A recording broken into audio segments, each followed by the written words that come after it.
આજે સવારે પહેલા સેશનમાં દીકરીઓએ શિક્ષણનું મહત્વ એના માટે ઘણી બધી વાત કરી, જે મહત્વ આપણે મેઘનાથી સાહેબ પાસેથી સાંભળવાનું હતું પણ એ દીકરીઓએ આપી દીધી, એ પણ આપ્યું, પણ સારું કર્યું, કેમ કે સાહેબ આજે એમને ઘણું એમને સાથ કંઈક નહોતું આપતું. આજે સમૂહ લગ્ન અને તે પણ મેડિકલ ભવન અને એજ્યુકેશન શૈક્ષણિક સંકુલ એમના લાભાર્થી. શિક્ષણ વિશે વાત કરવા બેસીએ તો સમય ઘણો વીતી ગયો છે અને ઘણો સમય જઈ અને જ્યાં સુધી હું સમજુ છું ને મેઘનાથ સાહેબ, ત્યાં સુધી હવે આપણા જે કંઈ પરિવારજનો છે, આપણા જ્ઞાતિજનો છે, બધા શિક્ષણનું મહત્વ લગભગ સમજી ગયા છે. મેં જોયું છે, ડ્રાઈવર હોય, રેકડી ચલાવતા હોય, નાની એવી મજૂરી કરતા હોય, રિક્ષા ચલાવતા હોય, નાની મોટી નોકરી કરતા હોય, દરેકને આપણે જોયું છે કે મારે શિક્ષિત કરવા છે, મારા બાળકોને મારે ભણાવવા છે. એટલે શિક્ષણનું તો હું, તમે ને આપણે સૌ અગત્યતા સમજી ગયા છીએ. ત્યારે સમાજમાંથી એક અવાજ આવે, અમારે ભણવું છે, પણ શિક્ષણ આજકાલ ખૂબ મોંઘું થઈ ગયું, મેડિકલ ક્ષેત્ર પણ ખૂબ મોંઘું થઈ ગયું છે. ત્યારે પ્રશ્ન આવે કે આ બાળકો જે સમાજના આગેવાનોની સામે નજર માંડીને બેઠા છે, અમારે ભણવું છે, અમારામાં ટેલેન્ટ છે, અમારામાં હોશિયારી છે, અમે પણ દસનામ સમાજના બાળક છે, અમે પણ કંઈક કરી શકીએ એવી હાલતમાં છીએ, પણ ક્યારેક ને ક્યારેક આપણે એમને આર્થિક સંકટને લઈને એમને પૂરું આપણે આપી નથી શકતા. એમને શિક્ષણ આપવા માટે સમાજ ક્યાંક નબળો પડતો હોય છે. અને આ વાત હેમેન્દ્રભાઈ અને એમની ટીમ જે કંઈ અહીંયા ટ્રસ્ટી મંડળમાં છે એ લોકોએ જોઈ કે આપણા બાળકોને શિક્ષણ પૂરું તો પાડવા માટે જો એક ભવનની શરૂઆત થાય, અને એ ભવન પણ અમદાવાદ અને ગાંધીનગરમાં કે જે શિક્ષણનું હબ ગણી શકાય. હવે તો ગુજરાતનું હબ નથી, શિક્ષણનું હબ નથી ગાંધીનગર અને અમદાવાદ, સમગ્ર રાષ્ટ્રની નજર આજે અમદાવાદ ઉપર કે ત્યાં ઓલિમ્પિક થવા જઈ રહ્યો છે. મોદી સાહેબ પણ અમદાવાદ માટે ઘણું કરવા માંગે છે, ગાંધીનગર માટે ઘણું કરવા માંગે છે. એવા સમયે ત્યાં શૈક્ષણિક સંસ્થાઓ ઘણી બધી આવી રહી છે. એ જગ્યાએ જો આપણું શિક્ષણનું ભવન હોય એવું જામનગરમાં બેઠા બેઠા આ પ્રતિનિધિઓએ જોયું અને એ બનાવવા માટેની એમણે હાકલ કરી. અને જ્યારે હેમેન્દ્રભાઈ અને એમની ટીમની હાકલ પડતી હોય, હું તો જો બિઝનેસમેન છું એટલે મને એટલી ખબર પડે કે અમારે છે ને અમારા ક્લાયન્ટ હોય એને અમે ક્રેડિટ આપ્યું હોય. કોઈ ક્લાયન્ટ હોય ને હેમેન્દ્રભાઈ, તો અમે એમને 1 લાખની ક્રેડિટ આપીએ, કોઈને 2 લાખની આપીએ, કોઈને 5 લાખની આપીએ, કોઈને 10 લાખની ક્રેડિટ આપીએ. બિઝનેસમાં એ કયા આધારે આપીએ કે એમની વર્તણૂક કેવી છે, એમની પેમેન્ટ કન્ડિશન કેવી છે, એની નિષ્ઠા કેવી છે, એની પ્રામાણિકતા કેવી છે, એના આધારે અમે એમને ક્રેડિટ આપતા હોય અમારા જે કંઈ ક્લાયન્ટ હોય. હવે હું પણ બિઝનેસમેન છું અને જ્ઞાતિમાં નાના મોટા ફંક્શન પણ ઘણા થતા હોય, જ્ઞાતિમાં ઘણા બધા કાર્યક્રમો થતા હોય અને જ્ઞાતિમાં આવા ભવનના પણ નિર્માણ થતા હોય. એ સમયે મારે તમારે ક્યાં જોવું જોઈએ? કોણ નિષ્ઠાવાન છે, કોણ પ્રામાણિક છે, કોની પ્રામાણિકતાની સામે ક્વેશ્ચન માર્ક છે, કોણ પોતાના હિતને નહીં પણ તો સમગ્ર સમાજના હિતને લઈને આગળ ચાલી રહ્યું છે, એવા જે વ્યક્તિઓ છે, એવા જે આગેવાનો છે, એમને મારે અને તમારે સહકાર આપવો જોઈએ. આજે મારા તમારા આપણા સૌના કંઈક સદભાગ્ય છે કે હેમેન્દ્રભાઈ અને એની ટીમ નિષ્ઠાવાન છે. એવું મારે ને તમારે કોઈને પ્રમાણપત્ર આપવાની જરૂર નથી. મેડિકલ ભવન બાપુ કેટલા સમયથી ચાલે? 2016 થી મેડિકલ અને ભવન ચાલે ત્યારથી આશાબેન જ કદાચ ચલાવે છે. 2016 થી આપણે સતત મેડિકલ ભવન કદાચ એકાદ દિવસે બંધ નથી રહ્યું. દિવાળીના દિવસોમાં મને ખ્યાલ છે એકવાર પેશન્ટ હતા ત્યાં, તો દિવાળીના દિવસમાં 24 કલાક 7/4 કોરોનામાં ચાલુ હતું. એટલે કે એને નિષ્ઠાપૂર્વક આ મેડિકલ ભવનને ચલાવ્યું.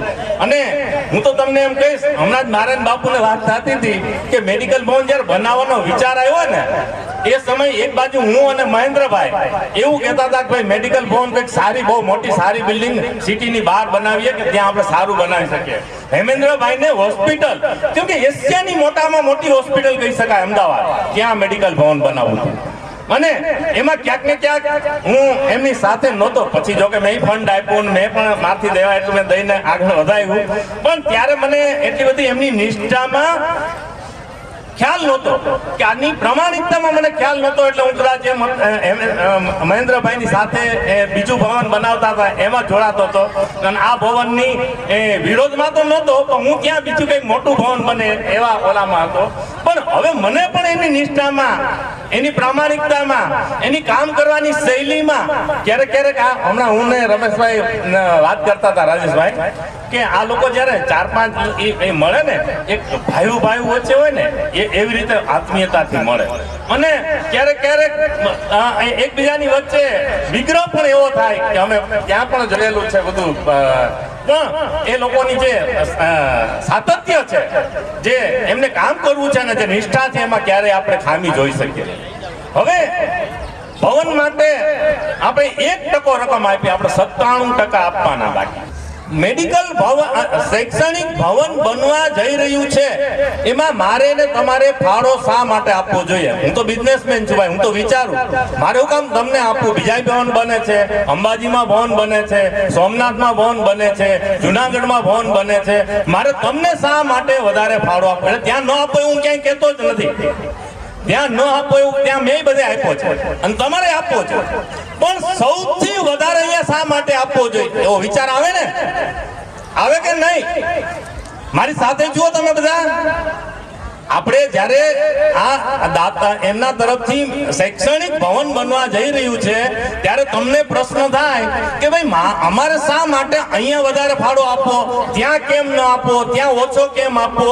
હું ક્યાંય ઓછો આપવાનું નથી, સૌથી વધારે ફાળો આપણે અહીંયા આપવો છે, બધી જગ્યાએ આપવો છે, પણ સૌથી વધારે અહીંયા શું કામ આપવો છે એવું આપણે વિચારવું જોઈએ. તો પેલામાં પેલું કે આ ટ્રસ્ટી મંડળ હેમેન્દ્રભાઈ 82 વર્ષે એક યુવાનને શરમાવે એવી કંતથી કામ કરે.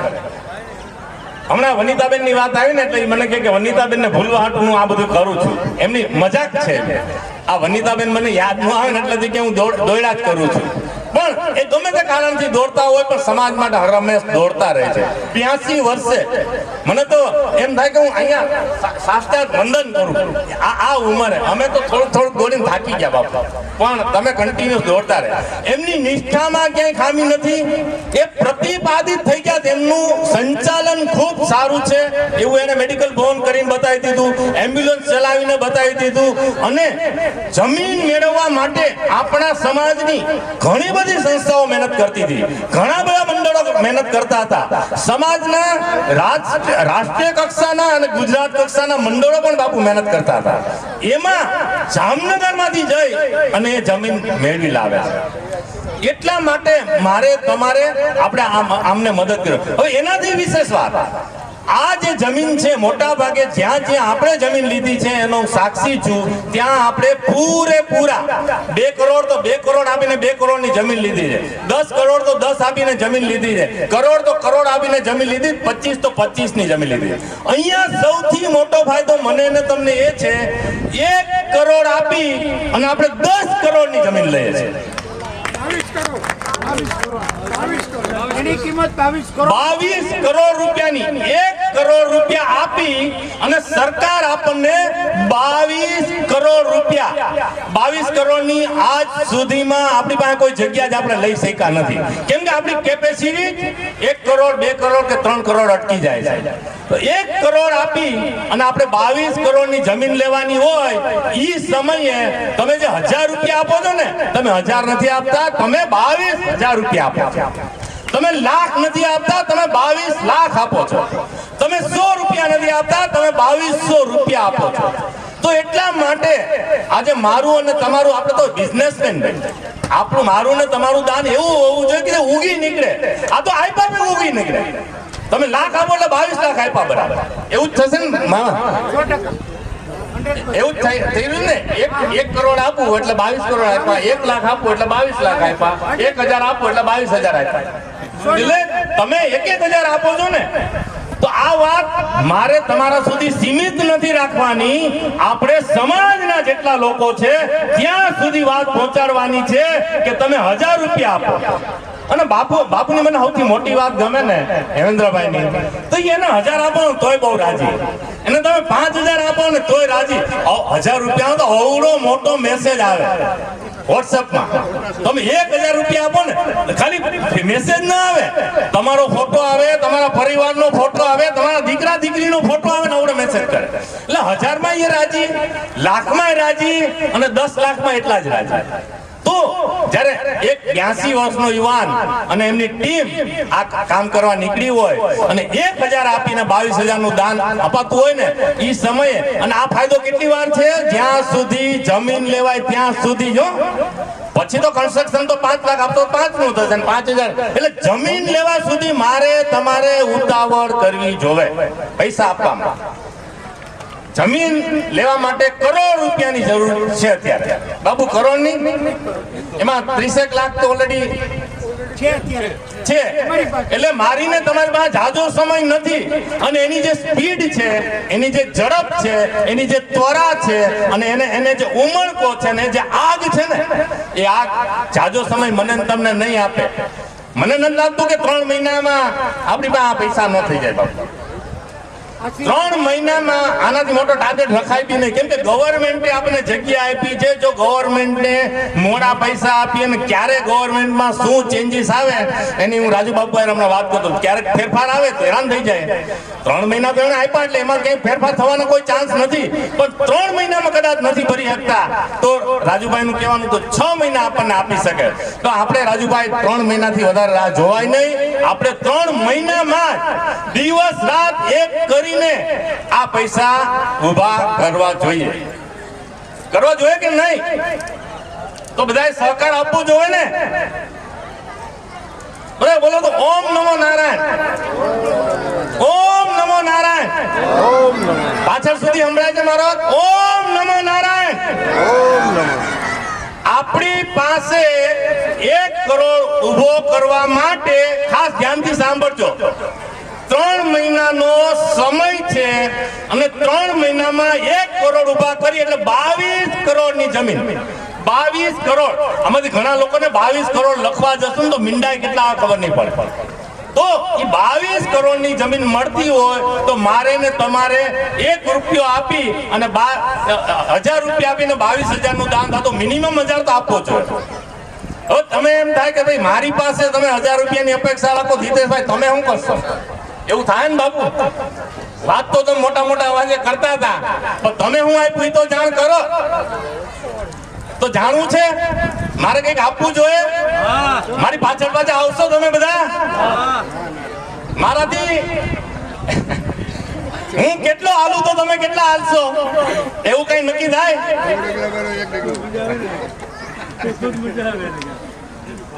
હું કેટલું હાલું તો તમે કેટલા પાછળ હાલશો? બાપુ જે રકમ જાહેર કરે એમાંથી કેટલા ટકા આપશો? જે રકમ જાહેર કરે ને, અને આ રકમ આપણે જમીન લેવા માટે એટલે કે 1000 રૂપિયા 22000 નું દાન થાય છે. બાબુ અત્યારે અહીંયા બેઠેલા પણ કેટલી અપેક્ષા તમારી? અહીંયા બેઠા છે એમાં અંદાજિત અપેક્ષા તમારી આમ અંદાજ હશે ને કે આપણે સમૂહ લગ્ન આટલા બધા કર્યા, સરસ મજાની દીકરીને વડાવીએ છીએ, સરસ મજાના લગ્ન કર્યા, ગામે ગામથી આગેવાનો બોલાવ્યા, આટલા બધા લોકો બેઠા, તમારી કઈક અપેક્ષા હશે ને? આજે કઈક આટલા આમાંથી થાય. આજે 10 લાખની અપેક્ષા હતી. 10 લાખ આપણે ઉભા કરીએ એમાંથી 5 લાખ જેટલા રકમ આવી ચૂકી છે. 5 લાખ. 10 લાખની અપેક્ષા હતી. એક ટાર્ગેટ હોય કે 10 લાખ આપણે આજે ઉભા કરશું. ટાર્ગેટ બાપુએ મેં કીધું ને, મેં 1000 5000 માં લોકોને રાજી કરતા હોય એટલે એને ટાર્ગેટ ખૂબ ઓછો રાખ્યો હતો. તો 10 લાખમાંથી 5 લાખ જેવી રકમ આવી ગઈ છે. હવે 5 બાકી છે. મારે ને તમારે ઉભા કરવાના થઈ જાય. 5 લાખ થઈ જાય. હાથ ઊંચો કરી અને ખાલી તમારી લાગણી વ્યક્ત કરશો ને તો પણ અમને પૈસા મળ્યા બરોબર છે. એક હાથ એટલે એક લાગણી, અને એ લાગણી તમારી રકમ આવશે. એ પછી 1 રૂપિયો હશે કે 1 લાખ રૂપિયા હશે. તમે જેવો ઉત્સાહ બતાવશો એવું આ લોકોને બળ મળશે.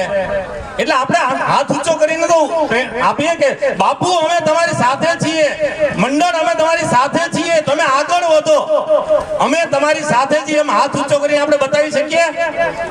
હાથ ઊંચો કરો બધા. બધા હાથ ઊંચો કરો. હા, નવદંપતિઓ પણ પોતાના આપણી હારે જ હોય. નવદંપતિઓ પણ પોતાની ઈચ્છાથી હાથ ઊંચો કરી આપણે બધા શકે. હાથ ઊંચો કરીને બાપુ અને પૈસા એને નથી, ટીમને તમારે અમારી સાથે કહીએ, લાગણી બાપુ આપો. અમે તમારી સાથે છીએ. અમારથી ભાઈ. બનશે તો અમે 1000 રૂપિયા, અમારથી બનશે તો 5000 રૂપિયા. કદાચ અમારાથી નહીં બને તો અમે અમારા મિત્ર મંડળને વાત કરીશું, અમે સગાવાલાઓને વાત કરીશું કે એક એવું મંડળે કામ કર્યું છે કે 1000 રૂપિયા ડિક્લેર કરવાથી 22000 રૂપિયા મળે છે સમાજને. તો મારે ને તમારે ગમે એમ કરીને 1000 આપવા જોઈએ. એવું વાત કરીશું ને આપણે આપણા સગા વાલાને. આપણે નથી આપી શકતા તો એવું તો કરી શકીએ ને. તો મિત્રો, બાપુ તમારા 10 લાખ નું તો કદાચ આજે અઘરું છે, પણ આપણે પ્રયત્ન કરીએ છીએ 10 લાખ સુધી પહોંચાડવાનો. 6.5 લાખ ને બેઠા બેઠા કરી દીધા તો બાકીના 4.5 લાખ હવે 4.5 લાખની જ બાપુ કે બેઠા બેઠા 6.5 તો મારે થઈ ગયા. હવે 3.5 જ ઘટે છે, 3.5 જ ઘટે છે. આપણે બધા ભેગા થઈને કરી શકીએ કે નહીં? 3.5 થઈ જાય. જો હું 3.5 ઘટે છે, હું અને તમે આપણે બધાએ થઈને 3.5 ખાલી કરવાના છે. 3.5 માં 1.5 હું આપી દો બાપુ. 1.51 હું આપું. 1.51 હિતેશગીરી બાપુ તરફથી 1.51 હું આપું. 1.51 આપે છે. 2 તમારે આપવાના બધા ભેગા થઈને. ખાલી 1000 કરશો તોય થઈ જશે. એક નથી જતો. 1.51 અમારી લાગણી એવી આવી છે કે બાપુ અને આ રકમ છે ને 1.51 ખાલી જગ્યા લેવા માટે બાપુ. 1.51 તો હું તમને જગ્યા લેવા માટે આપું છું. ઓકે. પછી ભવન થશે ને આ ભૂમિદાન છે અને આપણે ભૂમિદાન કહીએ છીએ. આ ભૂમિદાનમાં જે 1.51 આપવાના. સાહેબ, એમનો શબ્દ ભૂમિદાન કરી નાખો. આમાં 1.51 એટલા માટે તાળીઓના ગડગડાટથી બાપુએ 1.51 ભૂમિદાનમાં જાહેર કર્યા છે. આ બધી રકમ ભૂમિદાન માટેની છે. હજુ ભવન બનશે ત્યારે further આપણે આગળ વધીશું. કન્સ્ટ્રક્શનની બાકી છે.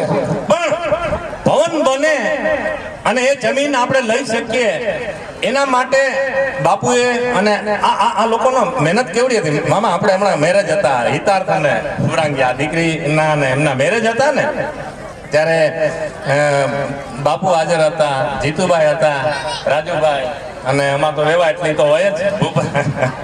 તો અમે બધા ત્યાં એમને વાત કાંઈ બી થાય ને તો અમે લગ્નના આયોજનમાં અને થોડું ઘણું જુનાગઢનું આયોજન હતું, એટલે અમે અમારા તરફથી થોડુંક વધારે હતું. અમારે રમેશગીરીને કરવાનું હતું ને એ લોકો ત્યાં આવ્યા હતા. એને અહીંયા લગ્નની કોઈ ચિંતા નહીં. કાંઈ બી ઈ લગ્નની વાત આવે ને તો અમારા સમૂહ લગ્નમાં રામ કરવું. અહીંયા એની દીકરીના લગ્ન, એના બધાના દીકરી સમાન, પણ એને ચિંતા સમૂહ લગ્નની હતી. 15 દિવસ પહેલા ત્યાં લગ્ન હતા, પોતાની દીકરીના લગ્ન, પોતાના ઘરે લગ્ન. તો ઈ ચારેયને છે ને વાત એકની એક જ વાત આવે. થોડીક વાર એ પાસે બેસો ને કે અમારે ત્યાં અમારા સમૂહ લગ્ન છે. એટલે આપણા દીકરા દીકરીઓના લગ્ન કરતાંય પણ જો એને મહત્વ હોય ને તો અમારા સમૂહ લગ્ન છે, અમારા સમાજની દીકરા દીકરીઓના લગ્ન છે. જ્યારે આગેવાનો આટલું કામ કરતા હોય ને ત્યારે મારે તમારે કદાચ ન આપી શકો ને, ખાલી અહીં જતા જતા આપણે એમને એમ કહેતા જાય ને, બાપુ ધન્યવાદ હો, તમે આટલું સરસ કામ કરો છો. બાપુ તમને 1000 કોક આપે ને 22 ગણું તમે કરીને રાતોરાત 22 ગણું કરીને આપો, તમારે જેવું કામ થાય નહીં. મેં તો આજ સુધી નથી જોયું. હું આટલા વર્ષથી સમાજમાં જાઉં છું. મેઘનાથ સાહેબ આપણે જાય છીએ જ્યાં કરોડ આપો, 1 કરોડની જમીન લીધી જ આપણે 2 કરોડ ની લીધી, પણ કરોડ આપીને 22 કરોડની જમીન લીધી એવું ક્યાંય કામ થયું જ નથી.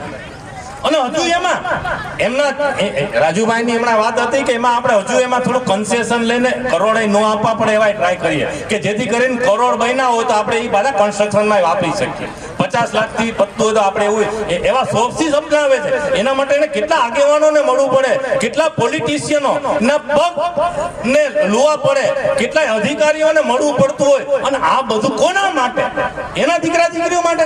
હમણાં જીતુભાઈ જાહેરાત કરતા હતા કે ભાઈ આ ટ્રસ્ટી આટલા આપ્યા, આને આટલા આપ્યા, આ જ્યારે જોઈએ ત્યારે 51 આ 50,000 આપે, આ 51. તો એ લોકો પોતા માટે કાંઈ નથી, માત્ર મારા તમારા અને સમાજના અને એમાંય જે છેવાડાના લોકો છે કે જે શિક્ષણ પામવા માંડે છે, જેના ટેલેન્ટ છે. દસનામ ગોસ્વામીના બાળક છે, એને થોડોક સપોર્ટ મળે તો ક્યાંનો ક્યાં ત્યાં પહોંચી શકે એમ છે. ખાલી ગુજરાતમાં જ નહીં, જામનગરમાં જ નહીં, સમગ્ર રાષ્ટ્રમાં નામ કરી શકે એવા મારા તમારા આપણા સારા બાળકો છે. એમના માટે એમને કામ કરવું છે. અને જ્યારે એના માટે કામ કરતા હોય ત્યારે મારી તમારી આપણી સૌની ફરજ બને કે આપણી કેપેસિટી હોય ને એનાથી વધારે આપવું જોઈએ. અને શા માટે આપવું કે 22 ગણું થઈને ઉગવાનું છે. તો આજે બધાને અહીંયા જે કંઈ ઉપસ્થિત છે ટ્રસ્ટી મંડળ વતી, હેમેન્દ્રભાઈ વતી હું દરેકને વિનંતી કરું કે તમારા મોબાઈલમાં ઘણા બધા ગ્રુપ છે, તમારા મોબાઈલના ઘણા બધા કોન્ટેક્ટ છે, તમારા મોબાઈલમાં એક મેસેજ બનાવવાનો જ ખાલી તમને અનુકૂળ આવે એવો મેસેજ બનાવો. ટ્રસ્ટી મંડળ તો બનાવશે જ કે ભાઈ અમે 1000 આપશો તો તમારા 22 લેખે ગણાય છે એવો. એ જે મેસેજ આવે તમારા આપણા જે સમાજના દૂર દૂર બેઠેલા લોકો છે ત્યાં સુધી પહોંચાડવાનો છે કે જેથી કરીને 3 મહિનામાં આપણે આ પૈસા ઊભા કરી અને જમીન અંકે કરી અને જમીન આપણી એક હાથ ઉપર આવી ગઈ પછી લાખો રૂપિયાનું દાન લેવા વાળા લોકો ગુજરાતમાં બેઠા. આપણે મેડિકલ ભવન ચલાવીએ એ આપણી પાસે ઠોસ છે. આપણે જમીન આપણા નામે કરશું એ કામ ઠોસ થયું. આપણે એમ્બ્યુલન્સ ચલાવીએ એ ઠોસ થયું. સરસ મજાનું ટ્રસ્ટીગણ છે એ આપણી પાસે. તો જ્યારે આટલી બધી મજબૂતાઈ આપણી પાસે આવશે તો 3 મહિના પછીના બાપુ તમે બાપુને એને જીવે ને ત્યાં સુધીમાં આપણે બધા એક ગિફ્ટ આપવાની છે, એક ભેટ આપવાની કે બાપુ તમે 100 વર્ષ જીવો એવું અમે ઈચ્છીએ છીએ, પણ કદાચ ન જીવી શકો તમે 2 વર્ષ ખાલી રાહ જુઓ, અમે 2 વર્ષમાં ભવન ઊભું કરી. મારે તમારે આપણે સૌએ એને હિંમત આપવાની છે. કરવાનું કાંઈ નથી. 1000 2000 કે લાખ થી તો મારે તમારે કોઈના બાપુને તો 1000 જેવું તો કોઈના જોતા જ ન હોય. મને બહુ ગમે બાપુ તમે 1000 રૂપિયામાં ઓવડા મેસેજ બધા એના મોકલો ને. મેં કીધું આ કઈ એમને બને નહીં સાહેબ. અત્યારે અમે તો અમારે કંપનીના મેસેજ બનાવવા હોય ને એટલે અમે આ ફુરંગી જેવા કે દીકરીઓ કઈ હોશિયાર હોય એને નોકરી ઉપર રાખીએ અને એક મેસેજ બનાવવાના બાપુ 200 રૂપિયા. એક મેસેજ બનાવવાના અમે 200 આપીએ. અમારા કંપનીના જાહેરાતના અમે મેસેજ જે બનાવડાવીએ ને એક મેસેજ બનાવવાના 200 રૂપિયા. અને તમે 1000 નું દાન આપો અને એ 1000 ના 22 થતા હોય એ તમારા 1000 હાટું 200 રૂપિયાના મેસેજ એકલા બેઠા બેઠા બનાવી મોકલા. તાળીઓથી વધાવો. આવો વિરલો મળે નહીં. મને ઓલી દીકરી પ્રવચન કરતી હતી ને ત્યારે તમને જે કઈ ઉપનામ આપતી હતી ને, હા હમણાં અમારા દક્ષા મામી આમ ખડે ધડે છે એકલા તોય દૂરથી એને દેખાતા નહોતા કે હવે મને દેખાતું નથી. તો એટલે આ બધું મેસેજ અને કન્ટિન્યુ મોબાઈલમાં કામ કરવું. આપણે આપણા છોકરાઓને ના પાડતા હોય પણ એ કન્ટિન્યુઅસ મોબાઈલમાં હું લોકો સુધી નથી પહોંચતી તો મોબાઈલથી મારે પહોંચવું છે. અને એમની પાછળ આટલી સરસ મજાની ટીમ છે અને એ કે એમ જ થાય બધું. અને આ બધા સક્ષમ માણસો એની પાછળ પણ બાપુ એક ભાવનાથી કામ કરે છે. ઘણીવાર હવે એમની ઉંમર છે કેટલી વાર ખીજાતા હોય આ બધા. કદાચ મને આટલું ખીજાય ને બાપુ મારથી સહન. આ તમારા ખરેખર ધન્યવાદ ને પાત્ર બધાને લાખ વંદન. એમ વિનુભાઈ, રાજુભાઈ, જીતુભાઈ ને આમ નાના છોકરાને ખીજાતો એમ ખીજાઈ લે. પણ આ છતાં કામ આ બધા કઈ અણમજુ નથી. એટલે હોશિયાર છે કે બાપુની ભાવના શું છે, બાપુને સમાજ માટે કંઈક કરવું છે. અને જયારે સમાજ કરવા કંઈક નીકળે છે ને તો અમારે એના ભેગું કદાચ અમને ઠોટ કરી લે, અમને કદાચ મારી લે તો અમારે એને ભેગું કામ કરવું છે. તો આવી ભાવનાથી માણસ નીકળો ત્યારે મારે તમારે આપણી ફરજ બાપુ. હવે છેલ્લી મારી વાત પૂરું કરું. આપણે હું જ્યાં સુધી માનું ત્યાં સુધી 3 મહિનામાં આ પૈસા ભેગા કરવા જોઈએ. એ કરવા માટે મારે તમારે ટીમે ગામે ગામ કદાચ જવું પણ પડશે. એક સિટીથી બીજા સિટી જવું પડશે, તાલુકા પ્લેસ ઉપર પણ જવું પડશે, જ્યાં સારા લોકો આપણને મળી શકતા ત્યાં જવું પડશે. હું બીજું કઈ ના કરી શકું. ભૂમિદાન પેટે 151 આપું.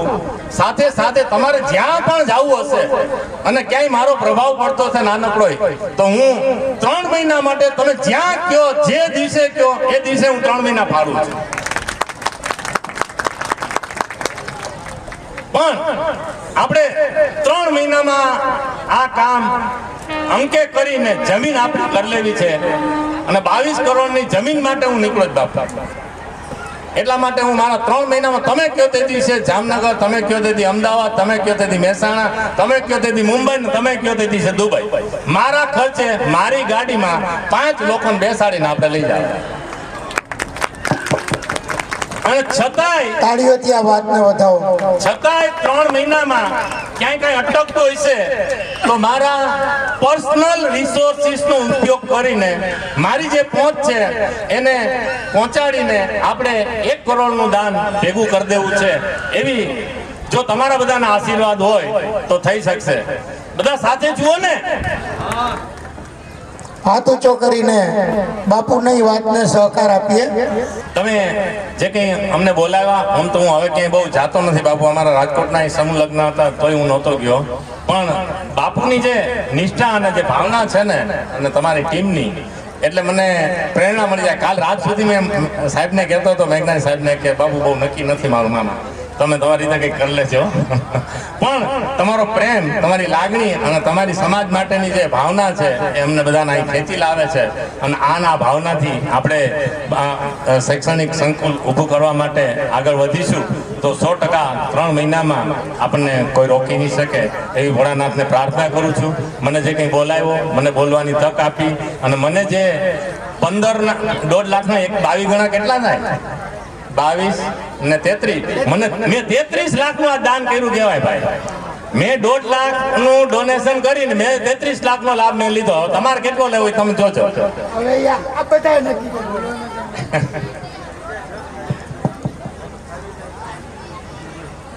આમાં નથી, હું જોર કરું એવું નથી બહુ થતું. કરવું છે જોર, તમારે કોઈને કરવું છે જોર તો હું કરું. આમાં ખૂબ ખૂબ આભાર બાપુ, તમે બોલાવ્યો અને તમારા માટે હર હંમેશ અમે ભગવાનને પ્રાર્થના કરીએ તમને ખૂબ લાંબુ આયુષ્ય આપે, તમને જોવામાં ક્યાંય તકલીફ ન પડે, સાંભળવામાં ક્યાંય તકલીફ ન પડે, યાદદાસ્તમાં ક્યાંય તકલીફ ન પડે એવી ભગવાનને પ્રાર્થના કરે. તમારી ટીમ, તમારા દીકરા સમાન બધા કામ કરે છે અને મજબૂત માણસો છે. એ મજબૂત વધારે લોકો હજી તમારા હારે જોડાય અને આગળ વધે એવી ભોળાનાથને પ્રાર્થના કરી વિરમું છું. ભારત માતા કી જય. જય દશનામ. ઓમ નમો નારાયણ.